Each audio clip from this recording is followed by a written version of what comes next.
Nas sombras da história, por trás da imagem polida do guerreiro nobre e do poeta zen, existe um Japão feudal de uma brutalidade calculada. Um mundo onde a vida e a morte eram quantificadas com uma precisão arrepiante. No coração deste mundo sombrio está um objeto de beleza e terror incomparáveis, a katana. Para o Ocidente, ela é um ícone, um símbolo de honra e habilidade. Mas, para o samurai do Japão feudal, era muito mais. Era uma extensão do seu ser, um deus de aço forjado em fogo e água, e a sua eficácia não era uma questão de fé, mas de prova. E a prova final, o teste definitivo da perfeição de uma lâmina, era uma prática tão metódica quanto medonha, uma cerimônia de sangue e osso que revela a face mais cruel e pragmática da cultura samurai. Esta é a história de Tameshigiri, a arte de testar espadas, e da sua forma mais extrema, o uso de corpos humanos como o padrão de medida para a morte. Para compreender por que uma sociedade chegaria a tal extremo, é preciso primeiro entender o culto da espada. Durante o longo período de paz do shogunato Tokugawa, que se estendeu do século XVII ao XIX, a katana transcendeu a sua função como mera arma de guerra. Tornou-se um ícone sagrado, a própria alma do samurai, ou samurai no Tamashii. Este não era apenas um conceito poético, era uma doutrina social e política. Apenas os membros da classe samurai tinham a autorização divina e legal para portar o daisho, o par de espadas, uma longa e uma curta. Se um camponês fosse encontrado a carregar uma katana, isso era motivo suficiente para a sua execução sumária e o confisco da lâmina. O samurai sem mestre, o ronin, que em desespero vendia as suas espadas, era visto como um homem sem alma, um fantasma desonrado a vaguear pela terra. Esta reverência foi deliberadamente cultivada pelo regime Tokugawa. O shogun, o senhor feudal supremo, precisava de uma forma de recompensar os seus nobres e vassalos com algo de valor inestimável, e a espada tornou-se esse presente. Lâminas preciosas, forjadas por mestres lendários, eram trocadas em casamentos e nascimentos, cimentando alianças e hierarquias. Consequentemente, a habilidade de avaliar uma espada, de reconhecer o seu ferreiro, a sua idade e a sua qualidade, tornou-se uma arte altamente valorizada, um sinal de refinamento e poder. A espada não era apenas uma arma, era capital social, um marcador de status, a manifestação física da honra de um homem. Este culto à perfeição criou um paradoxo único na história. O período Edo foi uma era de paz imposta, conhecida como a Pax Tokugawa. As grandes batalhas que definiram os séculos anteriores, como as do período Sengoku, eram agora uma memória distante. O campo de batalha, o derradeiro campo de provas para qualquer arma, estava em silêncio. Como então poderia um daimyo, um senhor rico ou um samurai de alta patente, ter a certeza da qualidade de uma nova lâmina, uma obra de arte que poderia custar uma fortuna? Como poderia um ferreiro, um artesão que passava meses a dobrar e a martelar aço, provar que a sua criação não se partiria no momento mais crucial? Os ferreiros, por mais hábeis que fossem na sua arte, não eram necessariamente espadachins experientes. A sua tarefa era forjar a lâmina, a de outros era testá-la. Foi desta necessidade, nascida da ausência de guerra, que a prática do Tameshigiri, a tentativa de corte, foi formalizada e elevada a uma ciência sombria. Era um sistema de controle de qualidade para o instrumento mais importante da sua cultura. Se uma espada falhasse no teste, se não conseguisse cortar o material alvo de forma limpa, era considerada sucata e devolvida ao ferreiro para modificação ou descarte. A honra do ferreiro e a vida do samurai dependiam do resultado. A prática histórica, conhecida como Shito, teste da espada, focava-se inteiramente na lâmina. Isto contrasta com a prática moderna, chamada Shizan, corte de teste, que se concentra em testar a habilidade do praticante.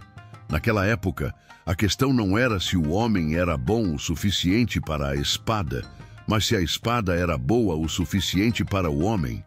A própria elevação da katana a um símbolo cultural e político foi uma estratégia calculada. Num Japão pacificado, a classe guerreira, agora em grande parte desprovida da sua função militar principal, precisava de ser gerida e controlada. Ao codificar a espada como a alma do samurai e um símbolo de status intransferível, o shogunato criou um poderoso sistema de patronato.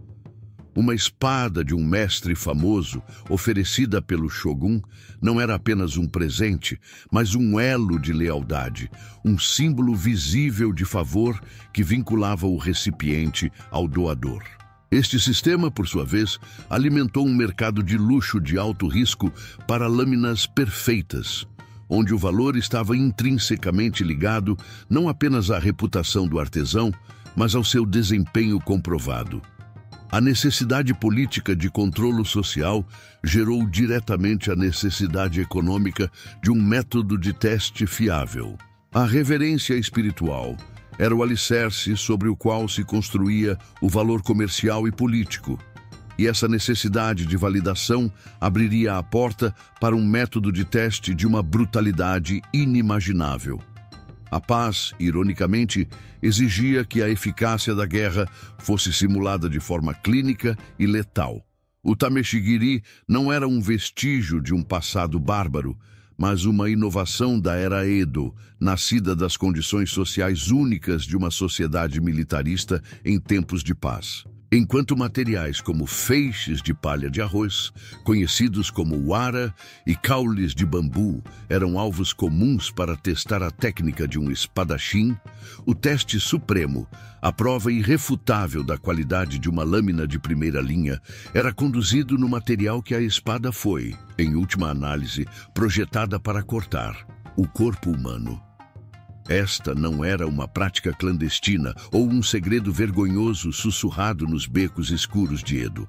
Pelo contrário, era um procedimento estabelecido, sancionado pelo Estado e documentado por observadores externos. O jesuíta português Luís Frois, a escrever em 1585, numa época anterior à paz Tokugawa, já notava que a afiação das espadas japonesas era testada em pessoas, não em animais, um detalhe que ele considerou uma das notáveis diferenças culturais entre a Europa e o Japão. O nome técnico para esta prática específica era suemonojiri, que se traduz literalmente como o corte de objetos colocados ou amarrados. O próprio nome revela a natureza fria e impessoal do ato. O corpo humano, neste contexto, não era tratado como os restos de uma pessoa, mas como um objeto, um meio para um fim, um padrão de calibração para a arte da metalurgia. Para compreender a mentalidade que permitiu tal prática, é crucial distingui-la de outras formas de violência com espadas, muitas vezes confundidas com ela. O suemonojiri era realizado nos corpos de criminosos que já haviam sido executados. No entanto, existia uma forma ainda mais rara e brutal conhecida como ikitameshi, ou teste em vida, onde a espada era testada num criminoso condenado vivo, servindo simultaneamente como método de execução e teste de lâmina. Ambos os atos, no entanto, estavam sob a alçada do sistema judicial. Em nítido contraste estava o tsujigiri, ou assassinato na encruzilhada. Este era o ato ilegal e desprezível de um samurai que atacava um transeunte inocente, geralmente um camponês ou comerciante, para testar a sua nova espada. Longe de ser uma prática aceite, o tsujigiri era considerado um crime capital, formalmente proibido pelo shogunato em 1602, e o samurai culpado era punido com a morte. Havia também o kiritsutegomen, o direito de cortar e abandonar, que era o direito legal de um samurai de atacar um membro de uma classe inferior que o tivesse ofendido gravemente. No entanto, Mesmo este direito era estritamente regulamentado e exigia a presença de testemunhas que pudessem atestar a ofensa. A clara distinção legal entre o suemonogiri sancionado pelo Estado e o tsujigiri ilegal revela uma sociedade que não era indiscriminadamente violenta, mas sim uma que procurava monopolizar, regular e burocratizar o uso da força letal. A violência caótica e não sancionada do tsujigiri ameaçava a ordem social que o regime Tokugawa se esforçava por manter. Em contrapartida, o suemonogiri era uma violência controlada, integrada nos aparatos judicial e econômico do Estado. O corpo do criminoso, após a execução, deixava de ser uma pessoa aos olhos da lei e tornava-se propriedade do Estado, um recurso a ser utilizado. A crueldade não era arbitrária, era metódica, documentada e autorizada.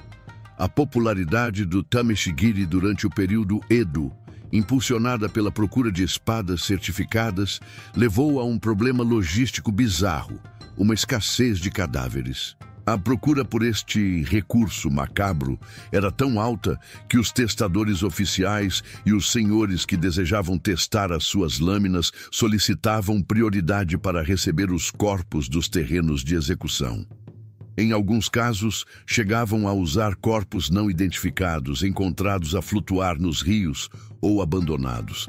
Esta procura institucionalizada gerou um medo palpável na população em geral. O destino de um criminoso não terminava com a execução. A sua desonra continuava postumamente, com o seu corpo a ser desmembrado para o avanço da tecnologia militar da classe dominante.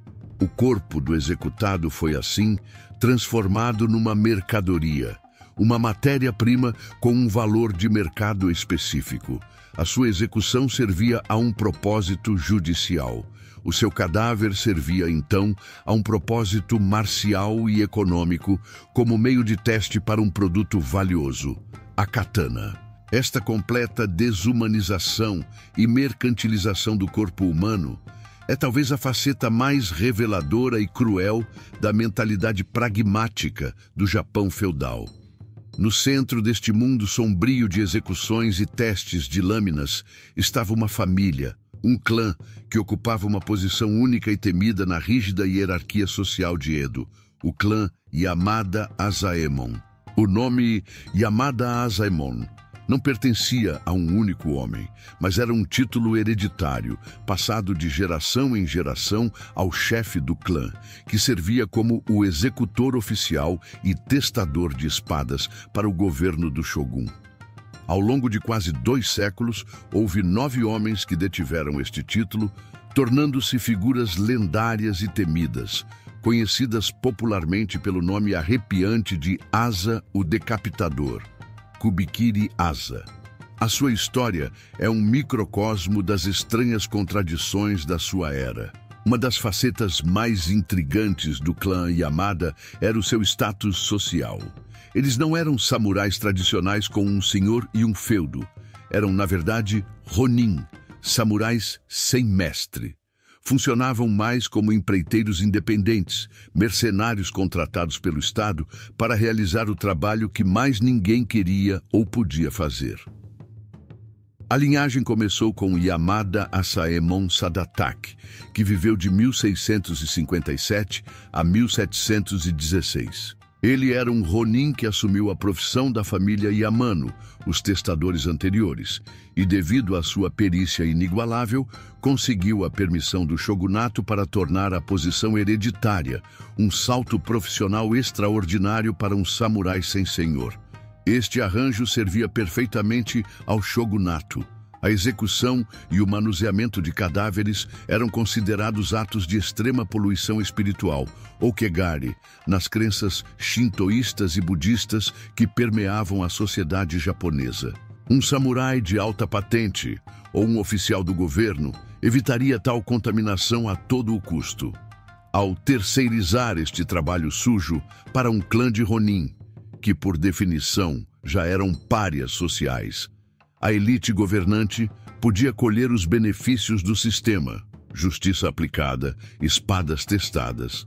enquanto mantinha a sua própria pureza ritual. Os Yamada eram, portanto, simultaneamente indispensáveis e marginalizados, uma engrenagem necessária na máquina do Estado.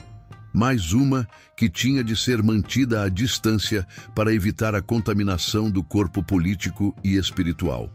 Como Ronin, os Yamada não recebiam um estipêndio de arroz de um feudo. Tinham de gerar o seu próprio rendimento, e o seu modelo de negócio era tão engenhoso quanto macabro.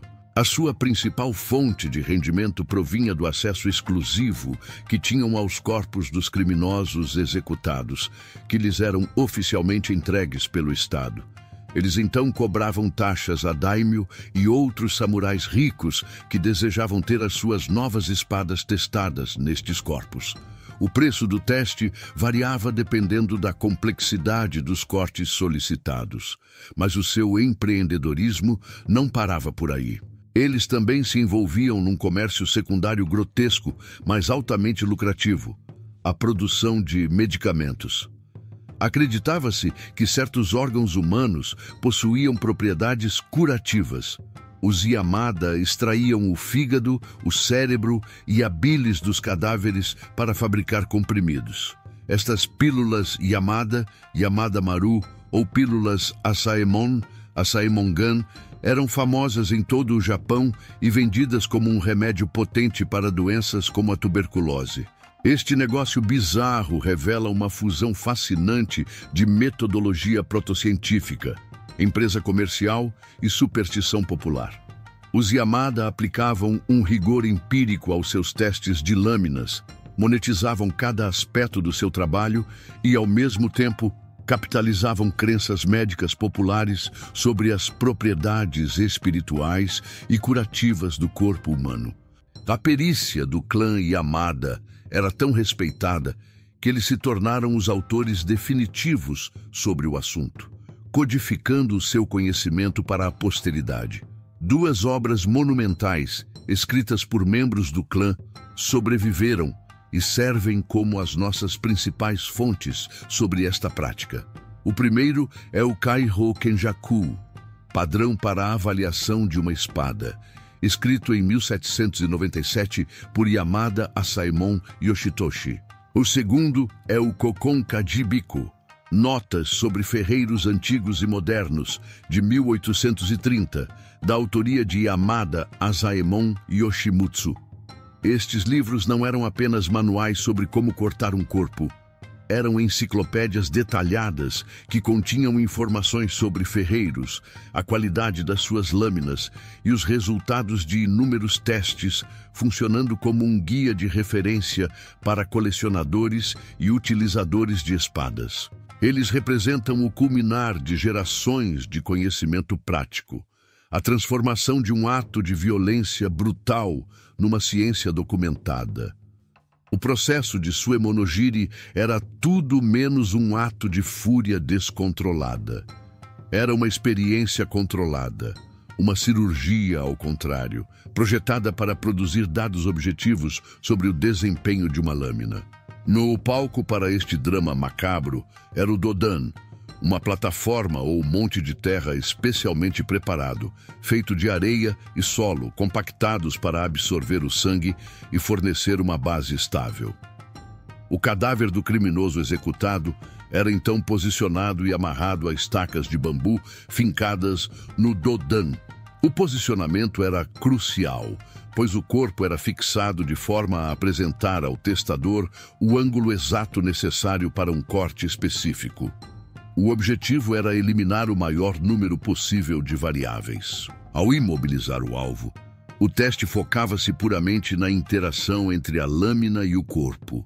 A habilidade do espadachim era um fator, e é por isso que apenas os testadores mais experientes, como os Yamada Asaemon, eram encarregados da tarefa, para que a sua perícia fosse uma constante e não uma variável. Desta forma, qualquer falha, uma lâmina que se partisse, lascasse ou dobrasse, seria atribuída inequivocamente à espada, e não ao homem que a empunhava. Os testadores utilizavam um léxico preciso para descrever os cortes, cada um nomeado pela parte da anatomia que visava, transformando o corpo humano num mapa de desafios de engenharia para a lâmina. O corte mais comum, também praticado no Kenjutsu moderno, era o Kezagiri, um corte diagonal que desce do ombro até a anca oposta, atravessando a clavícula, as costelas e o externo. Mas os manuais dos Yamada detalham uma variedade muito maior de cortes de teste especializados. Havia o Futobuto, perto da clavícula, o Karigane, na zona da axila, e o Chiwari, que visava a zona do plexo solar. Um dos testes mais severos era o Ryoguruma, ou ambas as rodas, um corte horizontal através da pelvis projetado para testar a capacidade da lâmina de atravessar os ossos mais espessos e densos do corpo humano. Cada corte era um ponto de dados. A facilidade com que a lâmina passava pela carne, a forma como lidava com o impacto do osso, a limpeza da secção transversal, tudo era observado e registrado. Esta abordagem revela uma mentalidade que via o corpo humano não com reverência ou horror, mas como um objeto material complexo, com diferentes densidades, pontos de tensão e falhas estruturais a serem superadas. A linguagem era a de um engenheiro ou de um açougueiro, não a de um guerreiro ou sacerdote. Para as espadas forjadas pelos maiores mestres, um único corpo não era considerado um desafio suficiente. Para testar verdadeiramente os limites de uma obra-prima, os corpos de múltiplos criminosos eram empilhados uns sobre os outros. O objetivo era ver quantos torsos uma única lâmina, num único golpe, conseguia atravessar. Os registros mencionam espadas que cortaram 2 corpos, Futatsudo, 3 corpos, Mitsudo, e assim por diante. O feito lendário, a marca de uma lâmina de poder quase mítico, era cortar 7 torsos de uma só vez. O resultado de tal teste era frequentemente gravado na própria espada, uma marca de distinção que a elevava a um status lendário. Além da carne e do osso, as espadas também eram por vezes testadas contra alvos duros numa prática chamada katamono tameshi. Isto envolvia cortar capacetes de metal, kabuto, peças de armadura ou placas de ferro. O objetivo aqui não era tanto testar a afiação, mas sim a durabilidade da lâmina, a sua resistência a lascar ou partir sob impacto extremo. O mestre espadachim Takano Sasaburo observou que, para cortar um capacete de ferro sem quebrar a espada, o capacete tinha de ser recheado com arroz cozido quente. O arroz absorvia parte do choque e aquecia o metal, tornando-o ligeiramente mais maleável, o que impedia que a lâmina simplesmente se estilhaçasse contra o aço frio. Todo este processo, desde a preparação do Dodan até a seleção dos cortes, reflete uma busca por dados objetivos. Era uma forma pré-moderna do método científico, aplicada à engenharia de uma arma. É precisamente esta racionalidade fria e empírica, esta transformação da violência num conjunto de dados quantificáveis, que torna a prática tão profundamente arrepiante. Se o resultado de um teste de Tameshigiri bem-sucedido não era apenas uma questão de orgulho para o ferreiro ou de confiança para o samurai. Tinha consequências econômicas e sociais imensas, transformando uma simples lâmina num artefacto comprovado e de valor incalculável. A informação recolhida nestes testes macabros era sistematicamente compilada e publicada, dando origem a um sistema de classificação formal para os ferreiros de espadas, conhecido como as classificações Wasamono, ou coisas de corte afiado. Os livros do clã Yamada, como o Kaihou Kenjaku, de 1797, e o Kokon Kajibiko, de 1830, foram as fontes primárias para estas classificações. Estes textos funcionavam como uma espécie de guia do consumidor para a elite do Japão feudal. Eles não classificavam espadas individuais, mas sim os ferreiros, agrupando-os em 4 categorias principais, com base no desempenho de corte, consistentemente demonstrado pelas suas lâminas. No topo da hierarquia estava o Saijo ou Wasamono, ou grau supremo de grande corte afiado, reservado para os mestres cujas lâminas eram consideradas as melhores do mundo. Seguiam-se o Wasamono, grau de grande corte afiado, o Ryo Wasamono, grau de bom corte afiado, e o Wasamono, grau de corte afiado. Uma classificação elevada nestes livros garantia a reputação de um ferreiro e o alto preço das suas obras. Por outro lado, a omissão ou uma classificação baixa podiam arruinar uma carreira. É de notar que os maiores mestres do período Koto mais antigo, como Masamune, nunca foram testados. As suas espadas já eram consideradas tesouros nacionais de valor inestimável para serem arriscadas em tais testes. A forma mais direta e prestigiosa de certificação era o Tameshimei, ou assinatura de teste, uma inscrição gravada diretamente na espiga da espada, a parte da lâmina que fica dentro do cabo, conhecida como Nakagou. Esta inscrição era um registro permanente do desempenho da lâmina. Podia declarar, por exemplo, Futatsudo Kirioroshi, ou cortou através de 2 torsos, seguido pelo nome e selo do testador como Yamada Azaemon, nome pessoal, Kau.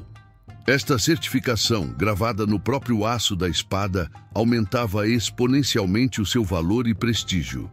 Transformava a espiga, ou Nakagou, de uma simples assinatura do ferreiro num currículo das proezas da lâmina. A espada carregava literalmente a prova do seu próprio valor, um testemunho indelével da sua letalidade, testemunhado e executado por uma autoridade sancionada pelo Estado. Não era apenas uma arma, era um artefacto documentado, cuja capacidade de matar era uma característica quantificável e comercializável. Este sistema de certificação evoluiu ao longo do tempo. Em períodos posteriores, e especialmente na era moderna, após a abolição da prática, surgiram certificados em papel, reconhecidos como origami, emitidos por organizações de avaliação de espadas. A mais famosa destas organizações, a Nihon Bijutsu Token Hozon Kyokai, NBTHK, ou Sociedade para a Preservação da Espada de Arte Japonesa, foi fundada em 1948 e continua a emitir estes certificados até hoje. Embora os origami modernos se concentrem principalmente no mérito artístico e histórico de uma lâmina, eles são os descendentes diretos da necessidade histórica de certificar a qualidade de uma espada. Os diferentes níveis de certificação: Hozon, digno de preservação; Tokubetsu Hozon, extraordinariamente digno de preservação; Juyu Token, obra importante; e Tokubetsu Juyu Token, obra extraordinariamente importante. Criam uma hierarquia de valor clara e reconhecida internacionalmente. Um eco moderno dos rankings Wasamono, que eram em tempos decididos em montes de terra ensanguentados.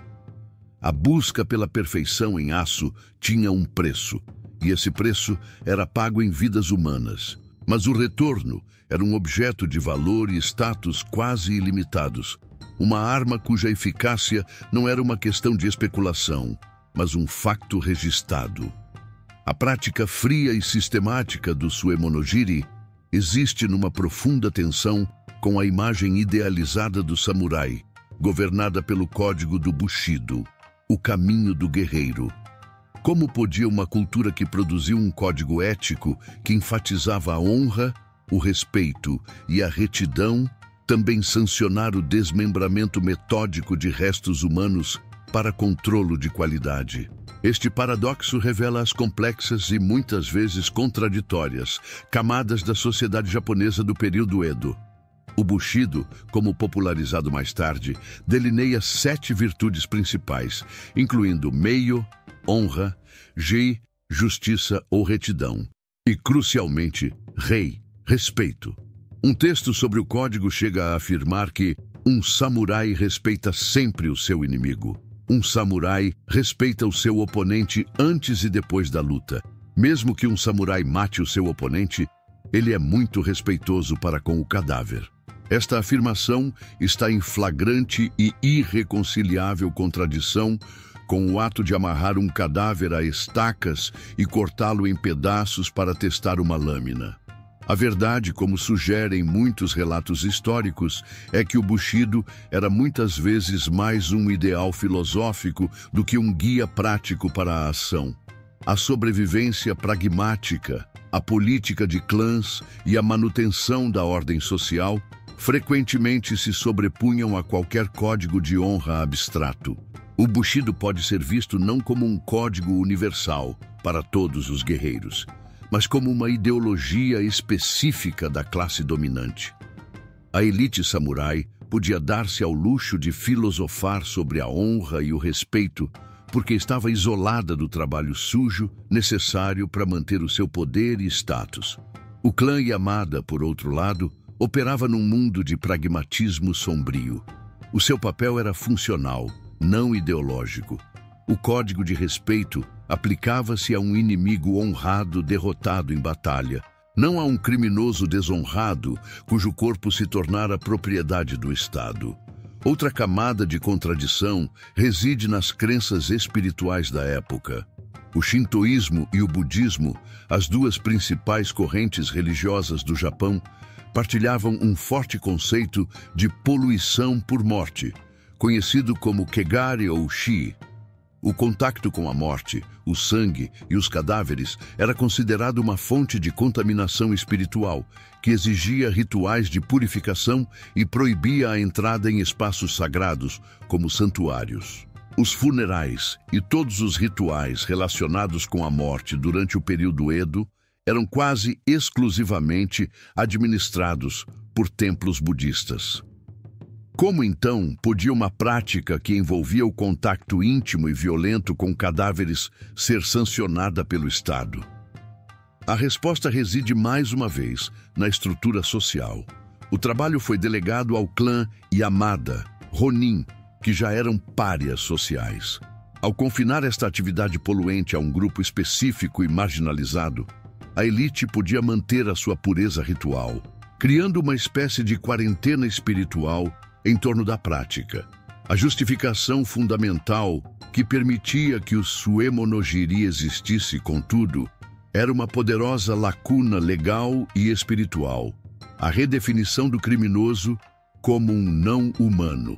No sistema de justiça do Japão feudal, um inimigo do Estado ou um criminoso condenado era efetivamente despojado da sua humanidade. A sua execução era o culminar de um processo judicial que o transformava de pessoa em objeto.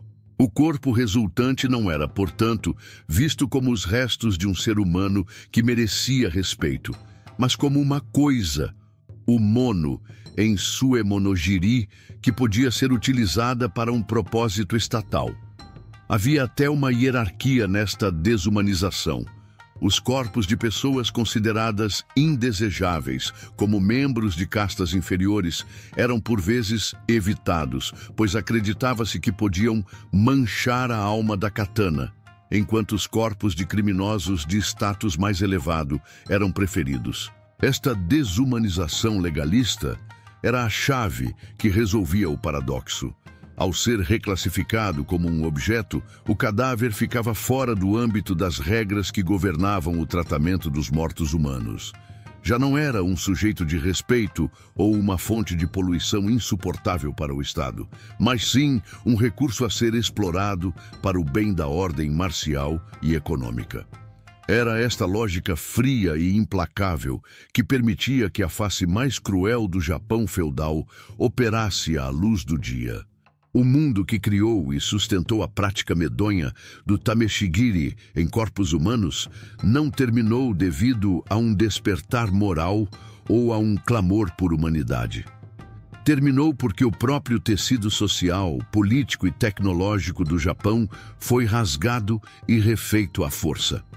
A chegada dos navios negros do Comodoro Matthew Perry em 1853 forçou o fim de mais de 200 anos de isolamento. E em 1868, a restauração Meiji derrubou o shogunato Tokugawa, restaurando o poder ao imperador e lançando o Japão numa era de modernização frenética e ocidentalização. O objetivo do novo governo Meiji era claro: desmantelar o antigo sistema feudal e transformar o Japão numa nação-estado poderosa e industrializada, capaz de competir com as potências ocidentais. A classe samurai, com os seus privilégios hereditários e a sua lealdade aos senhores feudais, era um anacronismo, um obstáculo a este novo futuro centralizado. Uma série de éditos desmantelou sistematicamente o poder e a identidade dos samurais. Em 1871, o sistema de feudos foi abolido.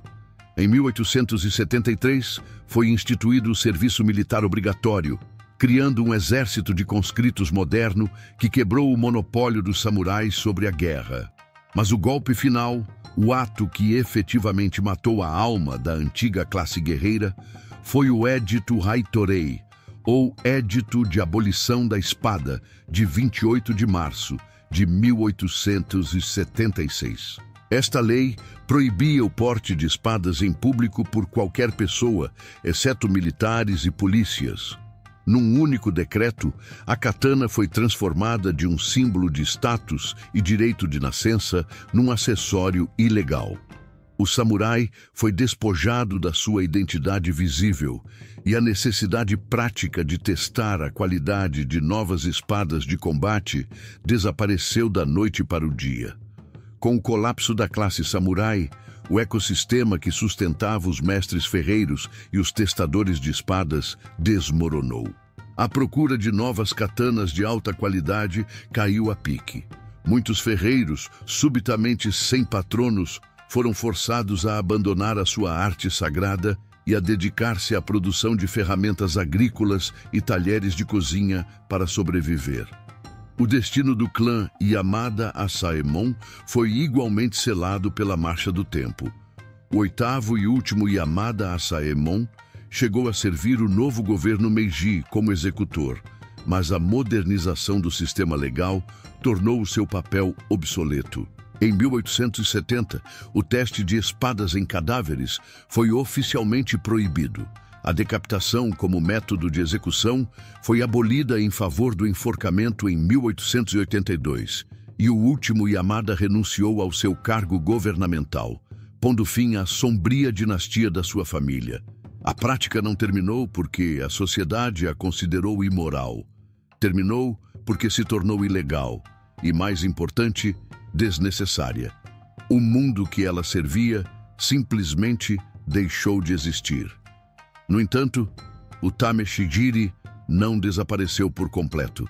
Em vez disso, sofreu uma profunda transformação, uma sublimação da sua violência histórica para uma disciplina marcial.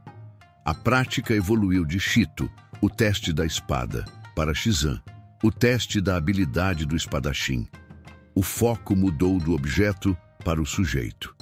Os alvos tornaram-se substitutos simbólicos, feixes de palha de arroz enrolada e embebida em água, conhecidos como makiwara, e caules de bambu verde.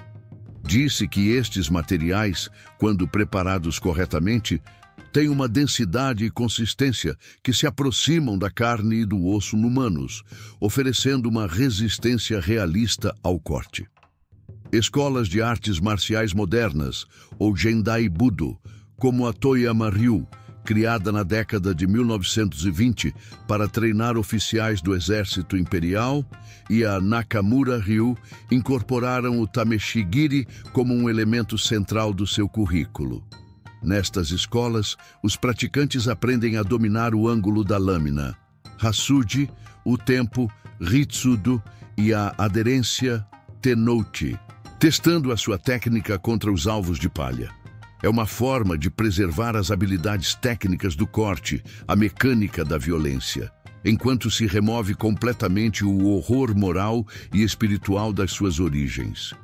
O praticante moderno, ao cortar um rolo de tatame, está a traçar no ar o mesmo arco que um Yamada Asaemon traçou séculos atrás. Mas enquanto o praticante de hoje vê palha a cair, o seu antepassado via o resultado de um teste que decidia o valor de uma alma de aço, um teste realizado sobre os restos de um homem, num monte de terra ensanguentada na velha cidade de Edo. O eco do último corte ainda ressoa, uma lembrança sanitizada da face mais cruel e pragmática do Japão feudal.